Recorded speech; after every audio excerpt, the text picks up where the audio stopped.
Hi guys, this is Omar from MMOs.com with another quick weekly news recap of all major MMO news and announcements of the week ending June 26, 2017. This is episode number 101 of the recap, and the first bit of news this week is from Master X Master. The hybrid MMO/MOBA officially launched this last week, and I had a chance to play it for a bit. There's been some balance changes since closed beta, but nothing huge. The one controversial aspect of the launch was that NCSoft's move to include bots in PvP queues. What's particularly odd about this is that those bots weren't clearly labeled bots and instead had fake names that were disguised as actual players. Now, MXM isn't the only game that did something like this, as Paladins did the same thing as well. Personally though, I am enjoying MXM quite a bit, as the combat is actually really fun and the PvE is surprisingly good. I don't think they should be hiding the fact that their opponents are bots or their teammates are bots though. I think any game with a bot should be labeled as a bot for full transparency. Though I'm not sure if this is actually a bug or not, but it does seem a bit odd.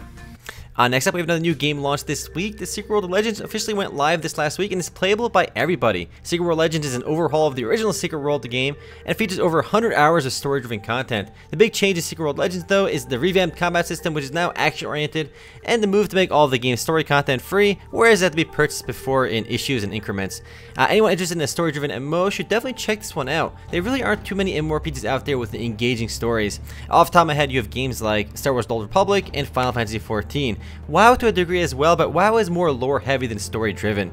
Plus the game's actually set in a modern setting, which is a nice change of pace from the usual fantasy environments we've seen in countless games. Up next on Blacklisted Online news, the newly released Striker class has awakened this week, and with it comes a new set of skills. To celebrate the awakening, drop rates for Black Stones, Crystal Shards, and Ancient Relic Stones have all increased until July 12th.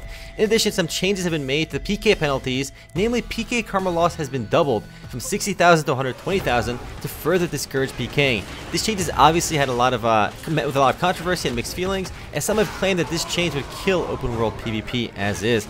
Personally, it does seem like a bit much, because when you die in Black Desert, you don't really lose too much, but if you're killing someone, there is a big penalty. The karma penalty is real, so I think it's a bit too much, but we'll wait and see how other people react.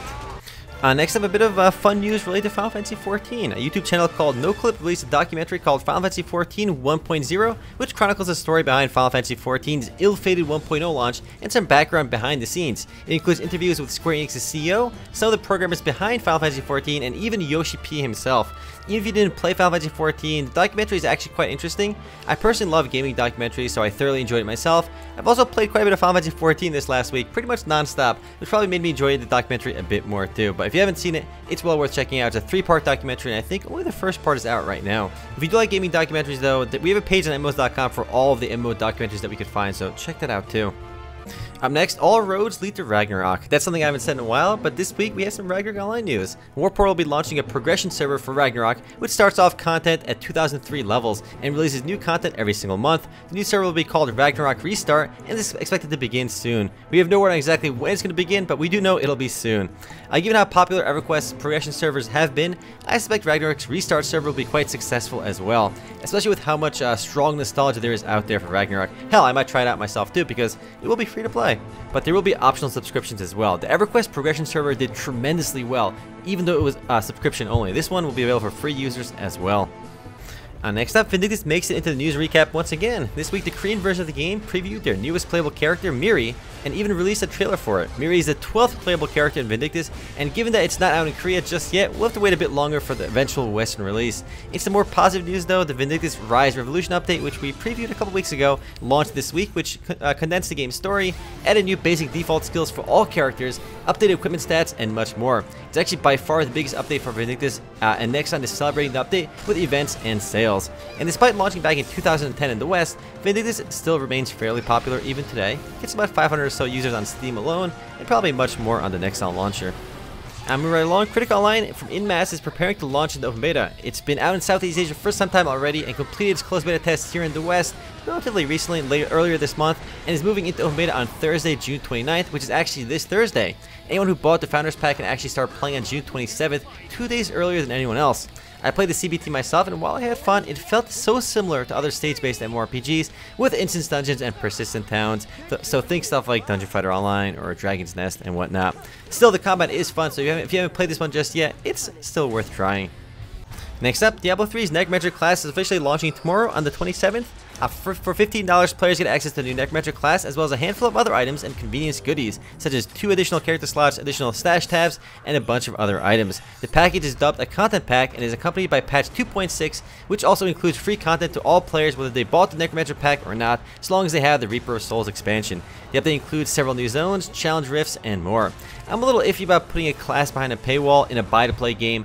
I can't imagine I'm the only one with this reservation though, but it does feel wrong to put a character class behind a paywall in a game you've already bought and an expansion you've already bought as well, but at least you do get all the other content updates with the patch for free. It's only the Necromancers that you have to buy. Up next, Amazon's Breakaway started running closed beta testing for their game every Monday after making some core gameplay changes and character redesigns to the game. Amazon's MOBA has undergone quite a few changes since I first played it, and with the latest update comes 3 new characters and changes to movement, combat, buildables, and the game's gold economy. I expect Amazon will continue to polish Breakaway in the coming months as the game still seems a bit far from full release. Personally, I find Breakaway interesting only because it's Amazon's first foray into game development. Plus, Amazon's also working on an MMO called New World, which I'm actually more excited about, but unfortunately no news on New World just yet. Unrelated Amazon news, Twitch, which is owned by Amazon, revealed their latest collaboration for Twitch Prime users. Anyone with a Prime account can get a couple of free Warframes in Warframe. Prime users get the Frost Prime, Vistapa Prime Sandana, and a Dragon mod pack for free. Of those, the Sandana is exclusive to Twitch Prime, meaning that there isn't any other way to get it beyond the Amazon Prime subscription. Amazon is also giving away Overwatch loot boxes for Prime users sometime next month, which is also super neat.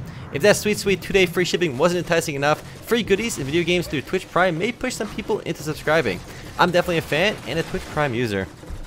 Next up, a bit of big news for Riders of Icarus. The game is launching its Rise of the Trickster update in the coming weeks. It's a pretty big update for the game, which will introduce a new class to the game called the Trickster, as well as raise the game's level cap to 60. And with that, of course, are a bunch of other giveaways/events to celebrate the occasion.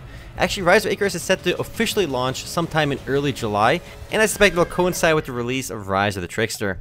Rise of Icarus is still doing fairly well on Steam, averaging a bit over 1,000 users at any given time, plus many more on the Nexon launcher itself.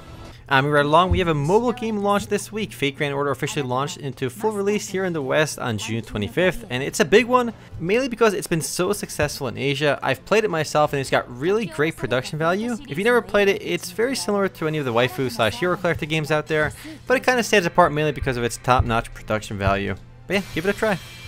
The next and last bit of news this week comes from Battlerite. The game will be launching its mega summer patch on June 27th, which is tomorrow. They'll be adding a bunch of new goodies to the game, including a bunch of new legendary outfits, a new questing system, as well as a new game mode called Rocket Balloon Brawl, and a new campaign mode. New campaign mode is set to replace the game's tutorial and add some more interesting PvE content to the game.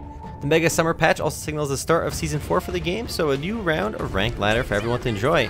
It's worth mentioning too that the game is not free to play just yet. They do intend on making the game free to play eventually when it launches, but it still costs money here in early access. The game's player base has been declining a bit. I still think the game is a lot of fun. It only gets about 990 or so users online at any given time, which is still definitely not bad at all. You can find games very easily, and it's still a really fun game.